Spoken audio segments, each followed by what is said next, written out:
Hello and welcome to the channel. ನಾನು Rashmith. Budget ದಿನ ಮಾರ್ಕೆಟಲ್ಲಿ ಏನೆಲ್ಲ ಆಯಿತು, ಅದೇ ರೀತಿ ಬಜೆಟಲ್ಲಿ ಸ್ಟಾಕ್ ಮಾರ್ಕೆಟ್ ಕುರಿತಾದ ಏನೆಲ್ಲ ಇಂಪಾರ್ಟೆಂಟ್ ವಿಷಯಗಳಿದೆ ಅನ್ನೋದನ್ನು ತಿಳ್ಕೊಳ್ಳೋಣ. ಅದೇ ರೀತಿ ನೆಕ್ಸ್ಟ್ ಯಾವೆಲ್ಲ ಲೆವೆಲ್ ಇಂಪಾರ್ಟೆಂಟ್ ಆಗುತ್ತೆ ಅನ್ನೋದನ್ನು ತಿಳ್ಕೊಳ್ಳೋಣ. ಈ ವಿಡಿಯೋ ಕೇವಲ ಒಂದು ಎಜುಕೇಷನ್ ಪರ್ಪಸ್ಗೋಸ್ಕರ, ಯಾವುದೇ ಟ್ರೇಡ್ ರೆಕಮೆಂಡೇಷನ್ ವಿಡಿಯೋ ಅಲ್ಲ. ಇವತ್ತು ನಿಫ್ಟಿಲೊಂದು ಕ್ರ್ಯಾಶನ್ನು ನಾವು ನೋಡ್ತೀವಿ. ಇನಿಷಿಯಲಿ ನಿಫ್ಟಿ ಫ್ಲಾಟ್ ಓಪನ್ ಆಗುತ್ತೆ. ಫ್ಲಾಟ್ ಓಪನ್ ಆಗಿ ಸ್ವಲ್ಪ ಪಾಸಿಟಿವ್ ಮೂವನ್ನು ಮಾಡುವಂಥ ಪ್ರಯತ್ನವನ್ನೇ ಮಾಡ್ತಿತ್ತು.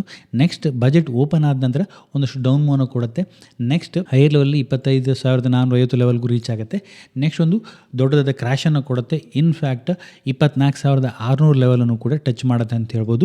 ಒಂದು ಶಾರ್ಪ್ ಸೆಲ್ ಆಫ್ ಅನ್ನು ಕೊಡುತ್ತೆ. ಬಟ್ ಲೋವರ್ ಲೆವೆಲಿಂದ ಸ್ವಲ್ಪ ರಿಕವರಿ ಆಗುತ್ತೆ. ಒಂದು ಅಪ್ ಮೂವನ್ನು ಕೊಡುತ್ತೆ 25,120 ಲೆವೆಲ್ವರೆಗೂ. ಅಗೈನ್ ಡೌನ್ ಬರುತ್ತೆ. ಡೌನ್ ಬಂದು 24,750 ಲೆವೆಲ್ ಹತ್ರ ಬಂದು ಕ್ಲೋಸಿಂಗನ್ನು ಕೊಡ್ತು ಅಂತ ಹೇಳ್ಬೋದು. ಸೊ ನಿಮಗೆ ಕ್ಯಾಂಡಲ್ ನೋಡಿದಾಗಲೇ ಗೊತ್ತಾಗುತ್ತೆ, ಡೈಲಿ ಚಾನಲ್ ನಾವು ಅಬ್ಸರ್ವ್ ಮಾಡಿದಾಗ. ಸೊ ಮಾರ್ಕೆಟ್ಗೆ ಬಜೆಟ್ ಅಷ್ಟು ಇಷ್ಟ ಆಗಲಿಲ್ಲ ಅಂತ. ಸೊ ಅದಕ್ಕಾಗಿ ಒಂದು ನೆಗೆಟಿವ್ ಕ್ಯಾಂಡಲನ್ನು ಕೊಟ್ಕೊಂಡು ಕ್ಲೋಸಿಂಗನ್ನು ಕೊಟ್ಟಿದೆ. ನಾವು ಅಡ್ವಾನ್ಸ್ ಡಿಕ್ಲೈನ್ ರೇಷಿಯೋವನ್ನು ನೋಡಿದರೆ ನಿಫ್ಟಿ 50ಯಲ್ಲಿ 25 ಸ್ಟಾಕ್ ಪಾಸಿಟಿವ್ ಇತ್ತು, 24 ಸ್ಟಾಕ್ ನೆಗೆಟಿವ್ ಇತ್ತು. ಅದೇ ರೀತಿ ನಿಫ್ಟಿ 500ಅಲ್ಲಿ 166 ಸ್ಟಾಕ್ಗಳು ಪಾಸಿಟಿವ್ ಅಲ್ಲಿದ್ದರೆ 330 ಸ್ಟಾಕ್ಗಳು ನೆಗೆಟಿವ್ ಅಲ್ಲಿ ಕ್ಲೋಸಿಂಗನ್ನು ಕೊಟ್ಟು ಅಂತ ಹೇಳ್ಬೋದು. ಅದೇ ರೀತಿ ಯಾವೆಲ್ಲ ಸೆಕ್ಟರ್ಗಳು ಯಾವ ರೀತಿ ಪರ್ಫಾರ್ಮೆನ್ಸನ್ನು ಮಾಡಿದು ಅಂತ ನೋಡಿದ್ರೆ ಕೇವಲ IT ಸೆಕ್ಟರ್ ಮಾತ್ರ ಒಂದು 0.5% ಕ್ಲೋಸಿಂಗಲ್ಲಿ ಇತ್ತು ಅಂತ ಹೇಳ್ಬೋದು. ಪಾಸಿಟಿವ್ ಕ್ಲೋಸಿಂಗನ್ನು ಕೊಡ್ತು. ಅದೇ ರೀತಿ ನೆಗೆಟಿವ್ ಸೈಡಲ್ಲಿ ನಾವು ನೋಡಿದ್ರೆ ನಿಫ್ಟಿ PSU ಬ್ಯಾಂಕ್ 5.5% ಡೌನ್ ಮೂವನ್ನು ಕೊಡುತ್ತೆ. ಅದೇ ರೀತಿ ಮೆಟಲ್ ಸೆಕ್ಟರ್ ಕೂಡ ಒಂದು ಕ್ರ್ಯಾಶ್ ಆಗುತ್ತೆ 4%.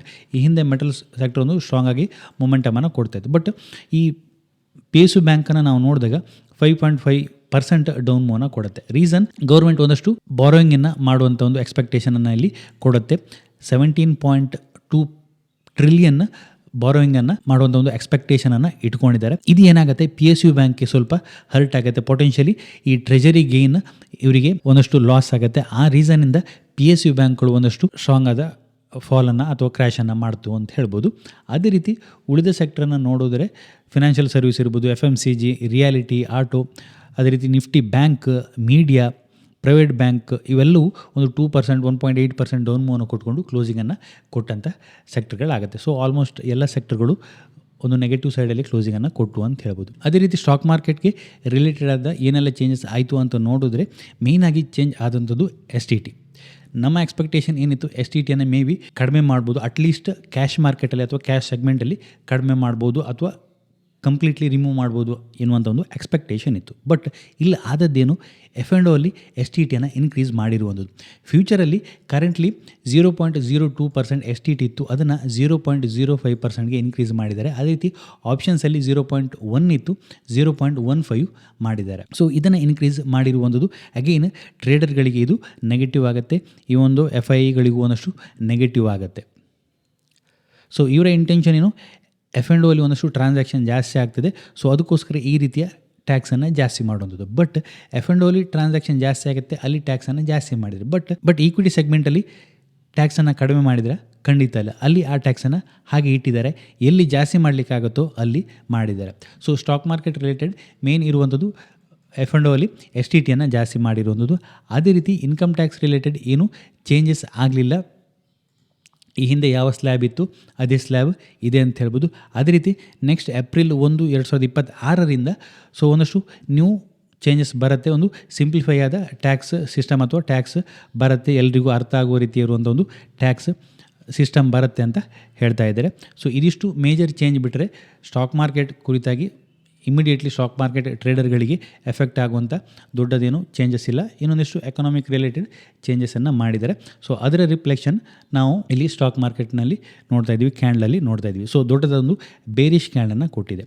ಈ ಹಿಂದಿನ ಅನಾಲಿಸಿಸಲ್ಲಿ ನಮ್ಮ ಎಕ್ಸ್ಪೆಕ್ಟೇಷನ್ ಏನಿತ್ತು, ಇಲ್ಲಿ ಲೋವರ್ ಲೆವೆಲಲ್ಲಿ ಈ 24,900 ಲೆವೆಲ್ ಏನಾಗಿತ್ತು, ಇದು ಇಂಪಾರ್ಟೆಂಟ್ ಆದ ಲೆವೆಲ್ ಆಗುತ್ತೆ.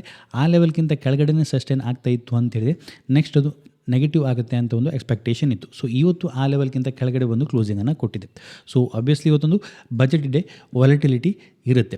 ಸೊ ಒಂದು ಲೋ ಏನು ಮಾಡುತ್ತೆ, 24,600 ಮಾಡುತ್ತೆ. ಸೊ ನೆಕ್ಸ್ಟ್ 1-2 3 ದಿನದ ಆ್ಯಕ್ಟಿವಿಟಿನ ನಾವು ನೋಡಬೇಕಾಗತ್ತೆ. ಇದು ಯಾವ ರೀತಿ ಡೆವಲಪ್ ಆಗುತ್ತೆ ಅಂತ. ಹೈಯರ್ ಲೆವೆಲಲ್ಲಿ ಇರುವಂಥದ್ದು 25,450 ಲೆವೆಲ್ ಒಂದು ಸ್ಟ್ರಾಂಗ್ ಆದ ರೆಸಿಸ್ಟೆನ್ಸ್ ಆಗುತ್ತೆ. ಇವತ್ತು ಕೂಡ ಈ ಲೆವೆಲನ್ನು ಬ್ರೇಕ್ ಮಾಡಲಿಕ್ಕೆ ಆಗೋದಿಲ್ಲ.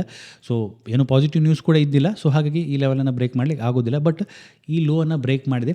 ನೆಕ್ಸ್ಟ್ ಇರುವಂಥದ್ದು 24,600 ಹಾಗೆ 25,000 ಝೋನ್ ಏನಾಗುತ್ತೆ, ಈ ಝೋನನ್ನು ವಾಚ್ ಮಾಡಬೇಕು. ಇನ್ನು ಡೌನ್ ಬಂದು ಕಂಟಿನ್ಯೂಸ್ ಆಗಿ ಈ ಲೋಕ್ಕಿಂತ ಕೆಳಗಡೆನೇ ಸಸ್ಟೇನ್ ಆಗ್ತಾ ಇತ್ತು ಅಂತೇಳಿ ಅಗೇನ್ ಶಾರ್ಟ್ ಟರ್ಮಲ್ಲಿ ಒಂದು ಬೇರ್ ಮಾರ್ಕೆಟನ್ನು ನಾವು ನೋಡ್ತೀವಿ. ಒಂದಷ್ಟು ಮಾರ್ಕೆಟ್ ಡೌನ್ ಸೈಡ್ ಹೋಗುತ್ತೆ, ಯಾವುದೇ ಮೊಮೆಂಟಮ್ ಇರೋದಿಲ್ಲ ಅಂತ ಹೇಳ್ಬೋದು. ಹೈಯರ್ ಲೆವೆಲಲ್ಲಿ ಅಟ್ಲೀಸ್ಟ್ ಆ್ಯಸ್ ಆಫ್ ನಾವು ನೋಡಿದಾಗ ಈ 24,451 ಸ್ಟ್ರಾಂಗ್ ರೆಸಿಸ್ಟೆನ್ಸ್ ಲೆವೆಲ್ ಆಗುತ್ತೆ. ಈ ಲೆವೆಲ್ಗಿಂತ ಮೇಲೆ ಮಾರ್ಕೆಟ್ ಸಸ್ಟೈನ್ ಆಗ್ತಾ ಇರಬೇಕಾಗುತ್ತೆ. ಒಂದು ಮೊಮೆಂಟಮನ್ನು ನಾವು ಹೈಯರ್ ಲೆವೆಲಲ್ಲಿ ನೋಡಬೇಕು ಅಂತೇಳಿ ಆ್ಯಸ್ ಆಫ್ ಇದೊಂದು ಸ್ಟ್ರಾಂಗ್ ಆದ ನೆಗೆಟಿವ್ ಕ್ಯಾಂಡಲ್ ಆಗುತ್ತೆ. ಒಂದು ಇಂಪಾರ್ಟೆಂಟ್ ಸಪೋರ್ಟ್ಗಿಂತ ಕೆಳಗಡೆ ಬಂದು ಕ್ಲೋಸಿಂಗನ್ನು ಕೊಟ್ಟಿದೆ. ಸೊ ಹಾಗಾಗಿ ಅಟ್ಲೀಸ್ಟ್ ಇನ್ನೊಂದೆರಡು ದಿನದ ಕ್ಯಾಂಡಲ್ಗಳನ್ನು ಅಬ್ಸರ್ವ್ ಮಾಡಬೇಕಾಗುತ್ತೆ. ಆ್ಯಸ್ ಆಫ್ ಸ್ಟಿಲ್ ಒಂದು ನೆಗೆಟಿವ್ ಕ್ಯಾಂಡಲನ್ನು ಕ್ರಿಯೇಟ್ ಮಾಡಿದೆ ಅಂತ ಹೇಳ್ಬೋದು. ಆಪ್ಷನ್ಸ್ ಡಾಟಾವನ್ನು ನಾವು ಇವತ್ತು ಅಬ್ಸರ್ವ್ ಮಾಡಿದ್ರೆ ಈ ಹಿಂದಿನ ಆಪ್ಷನ್ಸ್ ಡಾಟಾ ಏನಿತ್ತು 25,000 ಹೈಯೆಸ್ಟ್ ಪುಟ್ ರೇಟಿಂಗ್ ಇತ್ತು. ಅದೇ ರೀತಿ ಹೈಯರ್ ಲೆವೆಲಲ್ಲಿ 25,500 ಕಾಲ್ ರೇಟಿಂಗ್ ಇತ್ತು. ನಾನು ಏನು ಹೇಳಿದೆ, ಸೊ ಇಮಿಡಿಯೇಟ್ಲಿ ಶಾರ್ಟ್ ಟರ್ಮ್ಗೆ ಒಂದು ಸ್ಟ್ರಾಂಗಲ್ ಪೊಸಿಷನನ್ನು ಕ್ರಿಯೇಟ್ ಮಾಡಿದರೆ ನೆಕ್ಸ್ಟ್ ಬಜೆಟಲ್ಲಿ ಅದು ಯಾವ ರೀತಿ ಅನೌನ್ಸ್ ಆಗುವಾಗ ಯಾವ ರೀತಿ ಅದು ಚೇಂಜ್ ಆಗುತ್ತೆ ಅಂತ ನೋಡಬೇಕು ಅಂತ. ಸೊ ಇವತ್ತು ಬಜೆಟ್ ಅನೌನ್ಸ್ ಆದ ನಂತರ ಬಜೆಟ್ ಅನೌನ್ಸ್ ಆಗುವವರೆಗೂ ಆ ರೇಂಜಲ್ಲೇ ಮಾರ್ಕೆಟ್ ಇತ್ತು. ನೆಕ್ಸ್ಟ್ ವಾಲಟಿಲಿಟಿ ಕ್ರಿಯೇಟ್ ಆಗುವಂಥದ್ದು ಬಜೆಟ್ ಅನೌನ್ಸ್ ಆದ ನಂತರ.